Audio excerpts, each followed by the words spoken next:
Lee Harris, prévision énergétique de mars 2021. Bonjour, bienvenue dans les prévisions énergétiques de mars 2021. Je m'appelle Lee, je suis un intuitif et chaque mois, je prends le pouls de ce qui se manifeste dans le collectif sur le plan énergétique, psychologique, émotionnel. Quelques-uns des thèmes de ce mois sont les suivants. De nouveaux niveaux de but et de paix se manifestent chez un plus grand nombre d'entre nous en ce moment. Une montée du pouvoir chez les gens commence à faire surface de manière évidente. L'innovation, la création et le sentiment d'être sous le choc de l'année passée. Comment multiplier l'énergie de votre cœur dans votre vie et sur Terre. Et enfin, le dernier mais non le moindre, comment va votre corps en ce moment et l'importance de garder un œil sur cela dans des moments comme ceux-ci. Voici les prévisions complètes. Tout d'abord, pour ceux d'entre vous qui se trouvent dans une situation très difficile en ce moment, peut-être que vous y êtes depuis un certain temps, peut-être que c'est la fatigue de tout ce que nous avons vécu cette année. Je vous envoie de l'amour, mais surtout je vous encourage à chercher le soutien dont vous pourriez avoir besoin. L'un des thèmes de ce mois est que l'épuisement et la fatigue sont des choses bien réelles. Et parfois, en raison de notre conditionnement, nous pouvons essayer de les repousser, de les surmonter, de les contourner, de les éviter. Et il est vraiment important, si l'épuisement ou la fatigue de ce que nous avons vécu l'année dernière vous frappe en ce moment, ou vous a frappé récemment, de vraiment les servir et d'honorer les besoins de votre corps, les besoins de votre mental et les besoins de votre champ énergétique, ce qui appelle probablement un certain ressourcement et un rétablissement. Donc surtout si vous êtes dans des circonstances difficiles, peut-être que vous vivez seul ou que vous avez de grandes responsabilités, il sera vraiment important pour vous d'essayer de trouver de petits moyens d'apporter un soutien dans votre vie, soit par l'intermédiaire de personnes avec qui vous êtes en contact, soit en vous faisant aider. Et quelle que soit la forme que cela prendra pour vous, ce sera très personnel et unique, mais vous aurez peut-être vraiment besoin de faire le plein. Et si je commence la mise à jour avec ce message, c'est parce que nous sommes sur le point d'entrer dans une phase que vous pourriez appeler plus légère ou plus lumineuse, certainement pour les 3 ou 4 prochains mois, en particulier depuis le début de l'année 2021. En janvier et février, il y a encore eu un mouvement de purge, de libération. Et maintenant, surtout à partir de la mi-mars, nous commençons à voir une montée du pouvoir. Le pouvoir peut signifier beaucoup de choses différentes. Et oui, en tant que peuple, nous sommes toujours en discussion à propos du contrôle du pouvoir et de la liberté sur notre planète, dans notre vie, dans les systèmes que nous avons. Et ce sera une conversation désordonnée et difficile pendant quelques années, mais c'est en grande partie le point central de notre situation actuelle, et c'est une grande partie de notre transformation vers un niveau de conscience plus élevé. Mais ce n'est pas un voyage facile. Cela dit, il est vraiment important pour ceux d'entre vous qui se sentent plus paisibles et plus déterminés que vous ne l'avez peut-être jamais été dans votre vie, de ne pas en avoir honte. Et n'ayez pas le sentiment de ne pas devoir le célébrer, parce qu'il y a de plus en plus de gens qui s'éveillent maintenant à leur nouveau niveau de but. Peut-être avez-vous dû passer par ces 2 dernières années où vous vous êtes dépouillé de certaines choses, où vous avez laissé partir l'ancien, ou bien par un profond éveil qui n'avait pas vraiment de sens. L'éveil est comme ça. Il peut vous faire perdre pied. Il peut vous donner des pensées dispersées. Il peut vous faire sentir inactif. Mais lorsque vous le traversez et que vous êtes réorganisé de l'intérieur, vous arrivez à un point où en tant qu'être humain, vous pouvez reconstituer votre vie. Vous pouvez ramener une plus grande partie de votre âme dans votre humanité, ce que l'éveil nous demande vraiment de faire. Il nous demande de vivre à un niveau de conscience plus élevé, peu importe à quoi cela ressemble pour vous. Et nous sommes tous ici en tant que tribu. Une personne va donc s'occuper de la conscience supérieure quand il s'agit de la nature, et une autre personne va s'occuper de la conscience supérieure lorsqu'il s'agit des systèmes ou du gouvernement. Et ce que nous faisons en ce moment, c'est que de plus en plus de gens sont plus actifs, plus éveillés sur la planète. Encore une fois, cela ne veut pas dire que vous vous réveillez, que vous ouvrez les rideaux ou que vous voyez tout ce qui se passe dans le monde et que vous vous sentez OK par rapport à tout ce que vous voyez qui est déchirant ou difficile, mais c'est très important pour ceux d'entre vous qui se sentent plus déterminés et paisibles. Voici un message très puissant que j'ai reçu et de me sentir OK à ce sujet. J'ai canalisé pendant 22 ans et les Is, ceux que je canalise, mes guides, ont dit il y a longtemps que cette période de transformation de l'histoire, de 2017 à 2024, allait faire que plus de gens ne vont pas se sentir nécessairement bien par rapport à ce qui se passe dans le monde, mais plutôt qu'ils allaient comprendre pourquoi ils sont ici maintenant et ce qu'ils ont à faire ici. Et ils allaient trouver un moyen de jouer leur rôle, tant sur le plan énergétique que sur le plan de la forme, en ayant une façon plus utile d'être sur la planète. Et cela arrive à de plus en plus de gens. C'est donc toujours délicat de voir les gens qui sont proches de vous ou dans le monde être en difficulté. Et cela peut vraiment susciter de l'empathie. Cela peut vous rendre triste ou vous rapprocher de ces personnes, mais il est également très important de reconnaître que le fait d'être paisible et d'avoir un but est exactement le changement dont la planète et nous, en tant que peuple, ont besoin en ce moment. Il n'y a donc aucune honte à cela. Vous en aurez vraiment besoin, surtout ceux d'entre vous qui se sentent comme ça en ce moment. Et si vous pensez que vous n'êtes pas du tout paisible ou déterminé, votre temps viendra. Mais il faudra vous impliquer dans le processus de transformation dans lequel vous êtes en ce moment même, de laisser tomber beaucoup de choses qui nous ont maintenus ensemble en tant que peuple. Nous avons été conditionnés d'une certaine façon pendant très longtemps, et nous vivons d'une manière très ancienne concernant notre conscience en tant qu'être humain. Et pour nous tous, quel que soit notre degré d'avancement ou d'éducation en matière de conscience, la route est semée d'embûches. C'est tendu et parfois douloureux. Il y a des choses que vous libérez, et la plupart d'entre vous constateront que plus vous le faites, plus cela va vite. Donc, vous venez juste de vous habituer à vous réveiller le matin en vous sentant bien, et peut-être qu'à 11 heures du matin, vous avez un truc bizarre qui se déplace dans votre système. Mais à midi, il est parti, ou bien vous avez fait certaines choses pour vous soutenir qui lui ont permis de partir plus rapidement. Cela m'amène au thème suivant, qui est la réactivité et les déclencheurs inconscients en vous ou chez les autres. Comment y faites-vous face? Et n'oubliez pas que c'est très contagieux.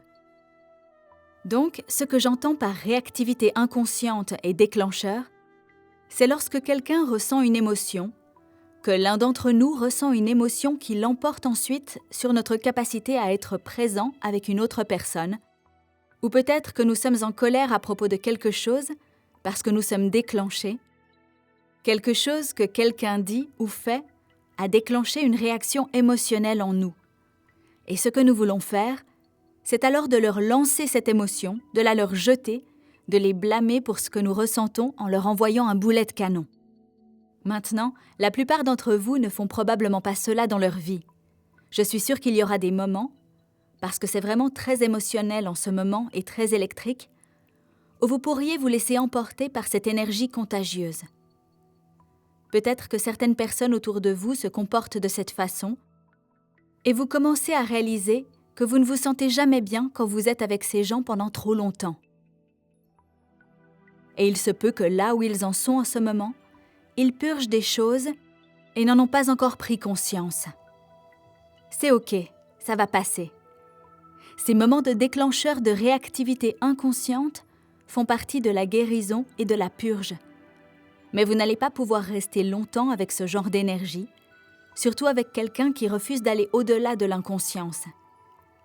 Si cette personne ne veut plus avoir de conversation avec vous, si vous remarquez qu'elle est déclenchée par son déclencheur, ou par ce qu'elle pourrait vouloir faire pour aider son déclencheur, il vous sera très difficile de rester dans les parages. C'est donc là que les limites entrent en jeu. Les limites vont être un grand thème. Je veux dire, c'est un grand thème depuis longtemps, mais c'est définitivement un grand thème en ce moment parce que nous sommes tous dans des espaces légèrement différents concernant notre façon de ressentir les choses, ce que nous croyons. Mais se battre ou entrer en guerre les uns avec les autres à ce sujet revient à recycler l'ancien. C'est une vieille énergie. Si vous voulez entrer en guerre avec quelqu'un maintenant, c'est juste une ancienne énergie et cela ne va pas nous aider à construire une base pour l'avenir. Alors n'oubliez pas cela. Et si vous vous sentez un peu en état de stress post-traumatique parce que vous l'avez reçu de la part d'autres personnes, prenez des décisions sur les limites dont vous pourriez avoir besoin dans ces relations avec ces groupes. Remarquez ce que vous ressentez parce que cette énergie est contagieuse. Nous devons donc nous en débarrasser si elle vient à nous. Ma philosophie est la suivante. Nous ne nous engageons dans rien qui ne nous soit pas utile à un certain niveau. Et bien sûr, nous pouvons traverser dans notre vie des choses vraiment douloureuses que l'on ne souhaiterait pas à d'autres personnes. Mais généralement, quand on les traverse et que l'on commence à s'approcher de leur guérison, aussi loin que l'on aille avec la guérison, on commence à voir que dans la douleur ou dans la difficulté, il y avait aussi des leçons vraiment utiles qui nous feront nous comporter différemment à l'avenir ou bien ressentir les choses différemment à l'avenir. La réactivité et les déclencheurs inconscients ont donc leur place, mais vous ne voudrez peut-être pas les avoir en face de vous, et c'est là que les limites doivent entrer en jeu. Cela se manifestera un peu en mars, mais surtout au cours des prochains mois, c'est déjà le cas. Vous n'êtes donc probablement pas à l'abri de ce dont je parle. L'autre chose que j'aimerais soulever, et j'en ai beaucoup parlé l'année dernière, c'est que nous sommes toujours dans cette phase de pouvoir où la liberté et le contrôle dans le monde extérieur et en nous-mêmes constituent une grande partie de ces déclencheurs. Donc, pour que chacun d'entre nous puisse être utile à la création d'une liberté plus évoluée et mieux alignée sur la planète, nous allons devoir aller au-delà des déclencheurs, aller au-delà du jeu de blâme, du jeu de honte, du jeu de guerre. Tout cela vient de la peur, qui, comme nous le savons, a été largement répandue l'année dernière. Les niveaux de peur ont été très bien exploités au cours de l'année dernière. Nous devons donc y faire attention. Nous ne devons pas en ingérer trop. Remarquez ce que cela fait aux autres. Aidez les autres là où vous le pouvez, mais en même temps, restez souverain dans votre propre centre et décidez de ce qui vous convient. C'est vraiment important. Nous sommes une tribu et nous sommes une ruche et nous vivons tous ensemble. Mais notre caractère unique est vital dans n'importe quelle partie de notre vie, qu'il s'agisse de notre relation intime la plus proche ou du travail que nous faisons. Notre caractère unique ne doit pas être oublié pour plaire aux autres, pour apaiser les autres. Cela se retournera toujours contre nous. Il faut donc garder cela à l'esprit lorsque nous traversons cette phase de pouvoir autour de la liberté et du contrôle, et de faire attention à ce qui nous déclenche ou qui est en train de nous traverser. Liberté et contrôle seront des thèmes récurrents au cours des 2 prochaines années. En termes un peu plus légers, multiplier l'énergie du cœur était l'un des messages que j'ai reçus de là-haut, et il parlait de là où nous pouvons la donner, la chercher, et de là où elle est indésirable. Donc, multipliez l'énergie du cœur. Utilisez votre cœur afin d'être bienveillant avec les autres, de faire une action pour une autre personne qui va l'aider, ou pour laquelle elle vous demande de l'aide. Cela se manifeste de différentes manières. L'énergie du cœur, lorsqu'elle est alignée sur un but, est très puissante.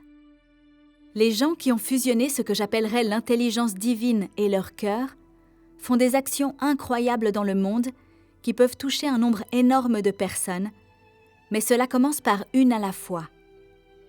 Vous touchez une personne et l'effet d'entraînement s'occupe du reste. Donc, multipliez l'énergie du cœur. Où pouvez-vous la donner ce mois-ci? Où pouvez-vous la chercher? Surtout si vous êtes une de ces personnes dont j'ai parlé au début et qui sont épuisées, vous vous sentez exténué, fatigué. Vous pourriez avoir besoin de chercher l'énergie du cœur ce mois-ci ou n'importe quel mois afin de récupérer la vôtre. Nous ne sommes pas toujours en mesure de la donner lorsque nous sommes épuisés. Nous devons alors la restaurer et la recharger. Alors, où pouvez-vous la donner? Où pouvez-vous la chercher? Et surtout, remarquez là où elle n'est pas la bienvenue. Il y a de nombreuses années, l'une des canalisations que j'ai diffusées a parlé de terroristes de l'amour, Quelqu'un qui se précipite pour infliger de l'amour à des gens qui n'en veulent vraiment pas, comme s'il vous disait qu'ils n'en veulent pas. Et il y a toutes sortes de raisons pour lesquelles nous ne voulons pas de l'amour de quelqu'un d'autre. Il peut sembler qu'il ne soit pas tout à fait adapté, ou que nous ne soyons pas encore habitués à ce niveau d'amour, ce qui peut donc être déstabilisant ou envahissant pour nous, et nous ne pouvons pas le supporter dans notre vie quotidienne. Vous ne voulez donc pas être un terroriste de l'amour, mais prêtez également attention à la façon dont les gens vous reçoivent. C'est très important, car c'est à ce moment-là que vous êtes en relation. Sachez où l'énergie du cœur est la bienvenue dans les deux sens, sachez où vous pouvez la donner, et là où elle est la bienvenue, et sachez où vous pouvez la chercher, et où les gens sont heureux de la donner. Et c'est un espace où la source est abondante. La multiplication de l'énergie du cœur est très importante dans le collectif en ce moment. Donc si vous vous identifiez à ce thème, essayez de garder l'équilibre entre quand est-ce que je la donne, quand est-ce que je dois la chercher, et est-ce que je remarque où c'est malvenu, et est-ce que je fais confiance quand c'est malvenu et que je laisse cette personne être, puis que j'emmène l'énergie de mon cœur ailleurs. Ou est-ce que cela déclenche l'abandon, en pensant qu'ils ne veulent pas de moi, qu'ils ne m'aiment pas? Cela nous arrive aussi. Encore une fois, ces déclencheurs, cette guérison qui se fait en nous, nous allons être nombreux à les remarquer d'une manière beaucoup plus subtile et plus fine que jamais, surtout parce que cela se produit plus rapidement et d'une manière plus multidimensionnelle. Ce n'est plus aussi linéaire ni aussi unidimensionnel. Comment va votre corps? J'ai une communauté mensuelle de membres appelée le Portail. Et ce mois-ci, j'ai terminé notre émission mensuelle avec un message canalisé de 30 minutes. Et la première chose que mes guides nous ont demandé à tous était « Comment va votre corps ?» Je vous invite à poser cette question à votre corps dès maintenant. Dites-vous simplement « Corps, comment vas-tu ?» et vérifiez si vous entendez quelque chose. Maintenant, sur la base de cette réponse, que comptez-vous faire? La réponse pourrait être surprenante. Vous pourriez penser que vous allez bien et que votre corps dise qu'il est fatigué. Et vous vous dites que vous n'avez pas remarqué. Les Is, mes guides, disaient que notre corps traverse toutes ces choses. Maintenant, à moins que vous ne soyez une personne très centrée sur son corps, et je sais qu'il y a beaucoup de sensibles et d'empathiques qui, pour toutes sortes de bonnes raisons, ont quitté leur corps à un moment donné ou en raison d'un traumatisme et ne sont jamais revenus complètement dans leur corps. Ils ont dit qu'on ne peut pas simplement traîner son corps derrière soi et s'attendre à ce qu'il suive tout ce qui se passe sur la planète. Vous devez en être le gardien et en prendre soin. Il faut donc demander régulièrement à votre corps comment il va, puis réagir en fonction de ce que vous entendez. Vous serez peut-être surpris et votre corps vous dira « je vais bien ». Puis vous vous dites « super ». Mais peut-être que votre corps va vous demander une chose à laquelle vous n'avez pas vraiment prêté attention. Et c'est notre conditionnement. On a demandé à très peu d'entre nous d'avoir une relation profonde avec notre corps. C'est donc un changement radical sur la planète. Prenez soin de votre corps étonnant. Quelle que soit la façon dont nous avons été programmés pour y penser ou déçus par lui, tout cela n'est qu'une illusion. Notre corps est magnifique et il fait cette chose incroyable pour nous. Il nous aide à être ici en tant qu'âme sur Terre. Alors demandez à votre corps comment il va. Et à partir de là, voyez si vous pouvez éduquer votre corps avec amour. Donnez à votre corps ce dont il a besoin. Et vous pouvez le faire tous les jours. Il suffit de vérifier, et cela vous permettra d'établir un lien plus profond avec votre corps. Mes guides disaient que c'est dans cette incarnation que les changements doivent être faits.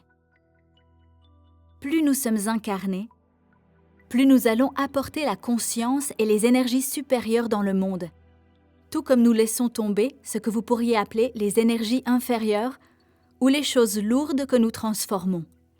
et cela en fait partie aussi. Cela fait partie de l'être humain, un humain en évolution. Vérifiez donc avec votre corps. Le dernier thème de ce mois est laisser entrer la magie et l'innovation de cette période dans votre vie en prenant soin de vous et en recherchant de hautes vibrations. Permettez donc la magie et l'innovation de cette époque, la créativité, la nouveauté, parce qu'il y a beaucoup de cela dans l'air, et il y a beaucoup de gens qui travaillent déjà avec cette énergie. Et de plus en plus de gens vont travailler avec cette énergie dans les mois et les années à venir. Alors laissez entrer cette énergie en vous occupant d'abord de votre propre santé. C'est donc le retour au corps. Comment va le corps? Comment va mon mental, mon corps, mon âme? Puis ensuite la recherche de hautes vibrations. Remarquez lorsque vous vous sentez mal en raison de quelque chose que vous avez littéralement ingéré ou énergétiquement ingéré, mis dans votre corps, mis dans votre psyché. Et puis, recherchez régulièrement des vibrations élevées comme remède. Quelque chose qui vous fait ressentir de la joie, de l'amour, de la paix, du bonheur, du contentement. Ces choses deviennent un peu comme des muscles. Et plus nous les nourrissons, plus nous commençons à vivre dans cette vibration de plus en plus souvent. Permettez donc à la magie, à la créativité et à l'innovation d'entrer plus régulièrement dans votre vie, en veillant à ce que cette partie de vous soit aussi ouverte et réceptive que possible. Voilà donc le point sur l'énergie pour mars 2021. Merci d'être à l'écoute. Merci pour l'amour que vous avez partagé et prenez soin de vous tout le monde. Au mois prochain, Lee. Message traduit de l'anglais par Marinette Lépine et voix française de Stéphanie Palazzo pour Translate. Merci.